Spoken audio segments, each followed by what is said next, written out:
What's up, guys? Welcome back to the channel. Today we're going to be working on everybody's favorite project, 1971 GTO convertible. So let's get to work. Here we go. All right, guys, if you've seen previous videos, I have been talking about putting fuel injection on the GTO. So this engine in here is a 400 Pontiac. It's a 71 engine. The car is a 71, but it is not the original engine. So I'm thinking about putting like a Sniper EFI on it, something like that. But what do you guys think about LS swapping this thing instead? I know the car is really rare. It's one of 661 made. Who knows how many are left? But what do you guys think? LS swap or stay Pontiac?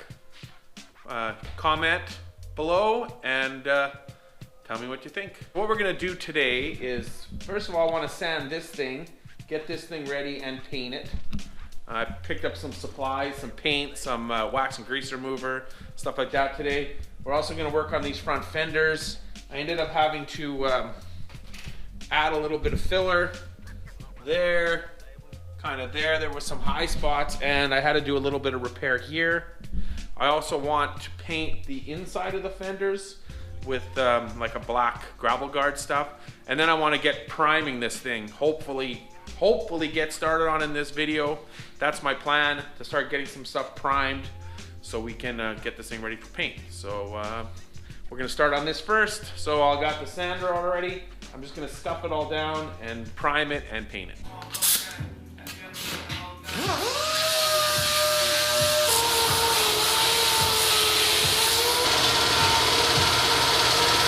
Now that I got it kind of scuffed down, just to kind of break it up. It was sandblasted before. I'm gonna use this Duplicolor grease and wax remover. Wipe it down to get any grease and dirt and oils off of there. Let me get this in a rag. We'll just wipe her down good, and then we can prime it. It's more critical to use this on like body panels, which is why I bought it, but I figured since I got it hanging up here, so it's easier to get it both sides at the same time, and then I'm just gonna give her a coat of primer. All right, so while I'm waiting for that to dry, I'm gonna get started on this fender here. What I ended up having to do on this one, which is actually pretty good, except there are some spots, here I'll show you. Because this fender used to have, I guess, on the car I got it off, it had that chrome trim. There was holes here, here,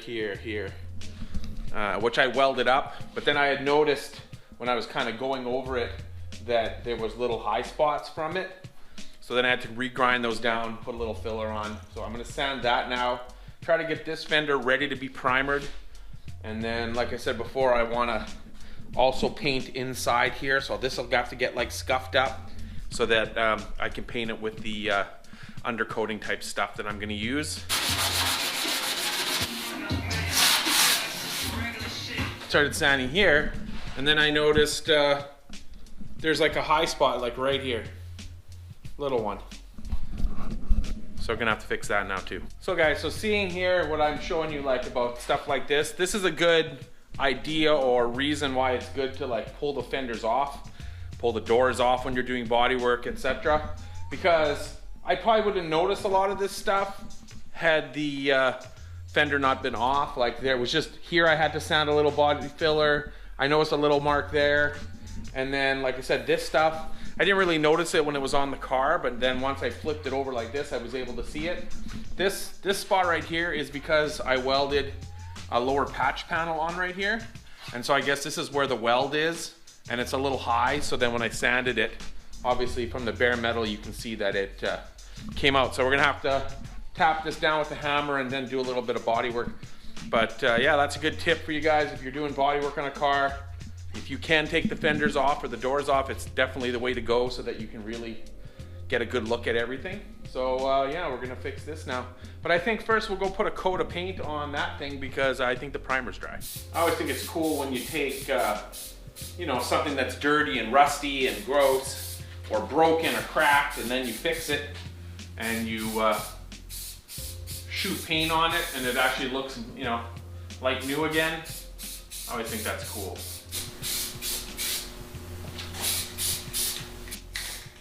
All right, there's one coat. So what I'm gonna do for this here is I'm gonna take a dolly, just put it in behind, and then take this kind of pick hammer, and then just don't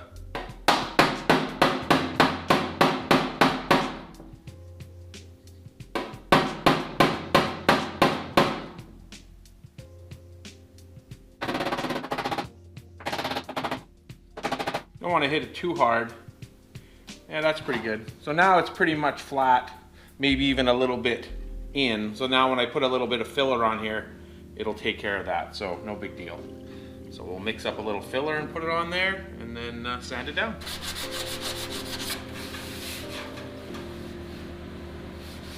Looks like I might still have to add like a little tiny bit in there. I had to do a little more just right on the edge there. A couple other small spots I fixed up, but I've looked over the whole fender. It actually looks pretty good. It should be done after I sand this spot and this spot. So I'm gonna go in the house now and we'll pick this up tomorrow. All right, so it's the next day. So I'm out here. I sanded this spot already, a couple other little spots, shot a little bit of primer just on the edge there to see how it looks. It actually looks pretty good. This turned out really nice.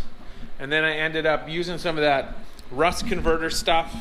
I just put it on the edge here where there was some surface rust, just to encapsulate it or whatever. So it's this rust converter. It's supposed to just seal the rust in. I also got this is all done and dry. Turned out pretty good. So that's just gonna be obviously set aside for now until it's time to go on. So we're done on this fender, I think. I think it's pretty much ready to be fully primed, high build primed. So now we'll move on to this one where we have to do that corner, and I hope that's pretty much it. So we'll move this fender and we'll get to work on that one. The passenger side fender I had replaced after I high build primered the car before. So that one actually has never had like a high build primer on it, but this one has. So it's all been blocked out. I found some spots, again, that I think this might be a slight high spot here that might need a little bit of work. And then here it all feels pretty good. I actually never even sanded the inside lip with the high build primer, so I'll kind of go over that. Other than that, I'm not seeing too much. Over here on this side, I had to do a little work. I was cleaning up some of it here, and I noticed a high spot here that I had to fix. And then I just ended up putting some filler on there, which obviously most will get sanded off. It's just a coat to fill that in. And then here was a little bit of weirdness that I wanted to fix up too. So like I said, it's this kind of things that, especially when you put it up on a thing like this, you see those extra things like I said yesterday. I also noticed that this fender here has a lot more kind of surface rust on this inside edge. I think it looks like this has been sandblasted, but I don't think I sandblasted it. So maybe that's how it came when I got it. I'll have to go over all that inside with that rust converter stuff before I spray the, I'll show you what I got to spray. It's just this rubberized rocker guard. It's like what you put on your rocker panels, but it works really good. It's kind of sound deadening plus rock chip resistant and all that kind of stuff. So that's going to go on all the inside part of the fender here. This will get all painted black on both of them. Nice to seal everything up. Here you can see where I had to convert this fender from a Le Mans fender to a GTO fender. GTO fenders are really expensive and hard to get, so I had used the front section of my GTO fender on a Le Mans fender to convert it.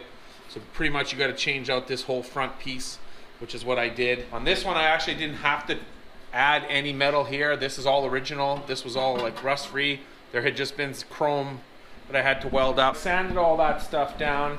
I had to add a little tiny bit more there and there. I tapped this down and put a thin coat of filler on here because that was a little bit of a high spot right there.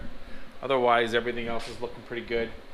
I'm not going to bother boring you guys with the sanding, but I'll just check in as progress happens. So it's another day and we're back out here working on the GTO.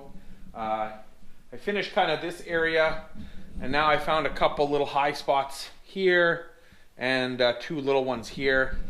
So I want to take care of those. I put a little bit of body filler on it, and while I'm waiting for it to dry, I just decided I would start block sanding this front valance, and then I have the rear one somewhere that also has never been blocked out from the first priming, so I'm just doing that right now. I started out blocking it dry, but it clogs up the sandpaper so fast, like this. So I'm gonna start wet sanding it instead. So I got a bucket with some warm water, and I'm just gonna sand it. Now, I don't know if you'll be able to see, but you can kind of see, if you look close, you can see like where it's nice and smooth and then where it looks rough. You know, so there, it kind of looks rough. Like I said, I don't know if you guys can really pick that up on the camera, but pretty much when you're sanding it, you just sand it until you can get rid of all that roughness and those marks. That's pretty much the body filler that was applied, that's been sanded. You know, that's the, you can also take like a little bit of flat black paint and spray it on there as a guide coat, or you can actually use the powdered guide coat that they sell, which I might actually go buy some of that powdered stuff for the next round of blocking once I prime it. But yeah, I'm just gonna sand this while I'm waiting for that to dry, and hopefully this isn't gonna need any more priming or any more work afterwards. It'll be ready to be painted pretty much along with the back one.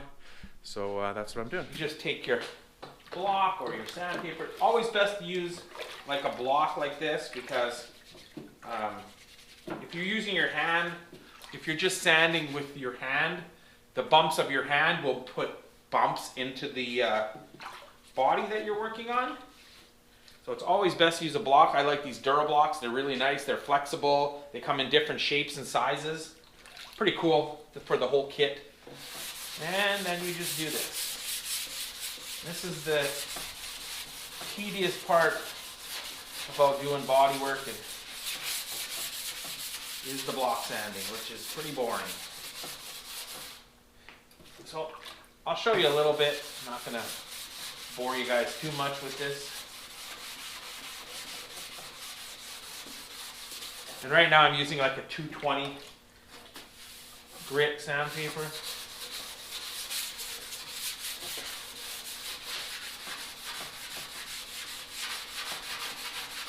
Also, when you're sanding stuff, you always kind of want to go like one way and then the other way, not just this way, or like you want to kind of go crossways and then crossways. This panel actually had quite a bit of repair because it was pretty banged up from banging into things, I guess.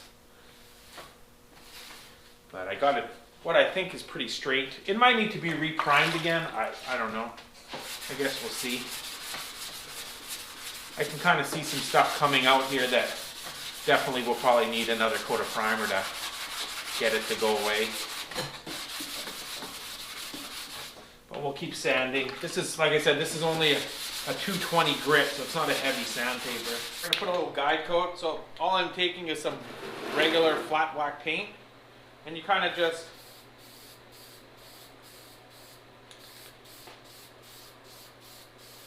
so then when you sand it, wherever there's a low spot, the black paint will stay. And then that'll tell you you need to do something. Like I said, on this particular panel, I don't want to go too crazy because it's down at the bottom. I mean, down here, obviously you're never going to see it, but I still want it to look nice. So try to get it as nice and smooth and straight as possible. And this should help. Let this dry and then we'll get back to sanding this. Now you hopefully should be able to see, like, see it's nice and smooth here. Then there's a little spot there highlighted by the black.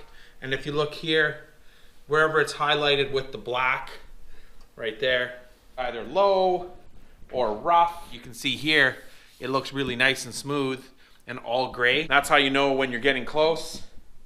And as you can see here, it took some of the primer right off, which is saying that this spot here might be slightly higher than the rest, but it'll all blend out. I probably will end up putting another coat on here after from the look of it, which is fine. Should be able to see. So all this is pretty good.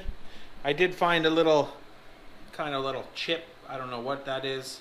There was a little divot in the body filler. I'm not sure, but that has to be fixed. I also noticed a slight little high spot right here. I don't know if I'm going to do anything with that. Probably will, like everything else. I can't leave well enough alone. So, but otherwise it's looking pretty good. I still got to sand the back. And then I gotta get and sand this area on both sides, which will be a lot more tricky because of all the curves and stuff. But then I also have, like I had said, this Durablock comes with like this block, which is kind of rounded. I have a smaller little block that I can probably use. So I should be able to get into those areas no problem. So I'm just gonna continue doing that. I'll check in a bit. All right guys, so it's been a little bit, I've been sanding. Anywhere where there's bare metal here, here, over here. All those spots were like little high spots. And like I had said before, this was pretty bashed up here. This whole area was like, not crushed, but pretty smashed from like banging into curbs and, you know, like parking curbs and things like that. So I'm trying to fix them. I tapped them all down. Now I have to put a bit of filler on. If I had, they also make like a kind of a finishing putty, 2-part stuff. If I had some of that, that would probably sand a little easier, but I don't have any here, so I'll just have to use regular body filler. I ended up adding a little bit of filler there and there, just because there was kind of some deep grinder scratches. And I had to do a little bit of work on this corner, so I ended up adding another little bit there. But other than that, it's pretty well blocked out. It looks pretty good. I ended up blocking out the rear valance, which actually turned out really nice. Only place I had to add was there was one little spot there. Otherwise, that part's totally good. This one, Fender's good now. This is all done where I was working on it. I put that rust converter stuff in here because there was some like surface rust before I coat it. That's going to be it for this one, but in the next video on the GTO, we will be starting to primer this stuff. Once I sand these couple spots on this, everything else will be ready to prime, I hope. But I know the fenders are ready, this is ready, the rear valance will be ready, the mirrors, a bunch of the small parts will definitely be ready, and I'm pretty sure the rest of the car is ready to get primed, so hopefully in the next video we'll get priming. So like always, like, comment, subscribe, share with your friends. We'll check you later.